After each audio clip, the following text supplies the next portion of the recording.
हरे कृष्ण, नमस्ते. आज खूप दिवसाने स्लीवलेस घालता आलंय. थोडी थंडी कमी आहे आणि छान पैठणी नेसलेली आहे, व्हाईट पैठणी. आणि पैठणी नेसताना एका कार्यक्रमाला जायचंय म्हणून नेसले ॲक्च्युली. आणि नेसताना एक किस्सा आठवला जो मला तुमच्याशी शेअर करायचा आहे. पैठणी आपल्याला कशी निवडते त्याचा एक किस्सा आहे. आम्ही नाशिकला गेलो होते एका कार्यक्रमाच्या निमित्त आणि मी पैठणी घ्यायला गेले होते. मला येवल्याची पैठणी घ्यायची होती म्हणून. आणि माझे काही मित्र होते. तर जी पैठणी मला आवडली होती ग्रीन शेडमधली होती, डार्क ग्रीन नव्हता, वेगळी कलर आणि त्याला ब्लूइश अशी बॉर्डर होती. तर ती पैठणी मी बघितल्या माझ्या मित्राला म्हटलं, ही तुझ्या मुलीला आवडेल, तू घेऊन टाक. पण त्याच्या लक्षात आलं होतं की ही मलाही आवडली आहे. मग आम्ही त्याला विचारलं त्या पैठणीवाल्याला की आम्हाला सेम पीस अजून एक हवं आहे का. तो म्हणला, ताई सॉरी नाही आहे आत्ता, तरी तुम्हाला हवं तर मी रेडी करून देईन. मग मी त्याला म्हटलं, अरे ठीक आहे, मला आवडली तर असू दे, नाही मिळालं तरी काही फरक पडत नाही, आपण तुझ्या लेकीसाठी घेऊयात, कारण मनापासून तिलाही चांगली दिसेल आणि असू देत असं म्हणून आम्ही ती पैठणी घेतली. अजून 2-3 पैठण्या वेगळ्या रंगाच्या घेतल्या कोणाकोणासाठी, बहिणीसाठी, याच्यासाठी असं वगैरे. आणि आम्ही त्या दुकानातून बाहेर पडलो. दुकानातून बाहेर पडल्यानंतर अजून म्हटलं सेम पैठणी मिळते का, आपण 1-2-4 दुकानं बघूयात. तर तो रंग किंवा ते कॉम्बिनेशन आम्हाला कुठेच मिळेना.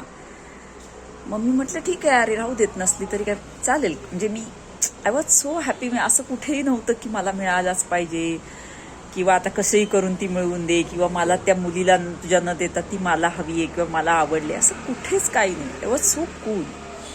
आणि ती पैठणी आणि ते सगळं आम्ही घेतलं आणि दुसऱ्या पैठण्या, दुसऱ्या अजून काही माहेश्वरी वगैरे अशा साड्या खरेदी केल्या. भरपूर खरेदी झाली बाहेर दुसऱ्या दुकानात.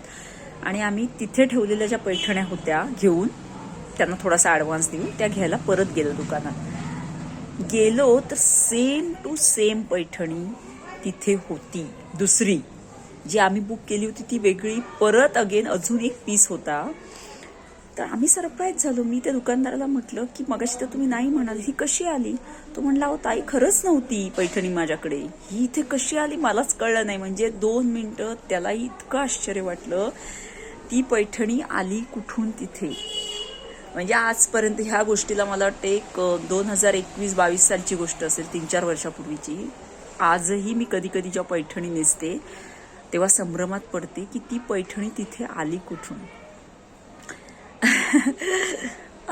न उलगडलेलं कोडं आहे आणि ती पैठणी मला मिळाली सेम टू सेम त्याच्या लेकीला आणि मला. मला असं वाटतं नेहमी ना की पैठणीने मला निवडलं, आणि ते सुद्धा ती तिथे नसताना. म्हणजे जेव्हा आपण प्युअर सोल असतो ना, की दुसऱ्याला देताना आपली नजर वखवकलेली नाही किंवा हावरटपणा नाही किंवा तिलाच का, मलाच पाहिजे, असं कुठेच नाही, ओरबाडणं नाही, काही नाही. असं जेव्हा असतं, प्युअर सोल असतं की दुसऱ्याचा आनंद सगळ्यात महत्त्वाचा, तो भगवंत आपल्यालाही आनंद देतो. किती सुंदर कहाणी आहे. अर्थात ही ती पैठणी नाही, ही मी पुण्यात घेतलेली आहे, व्हाईट. तो खूप सुंदर कलर आहे. कशी वाटली गोष्ट. बाय.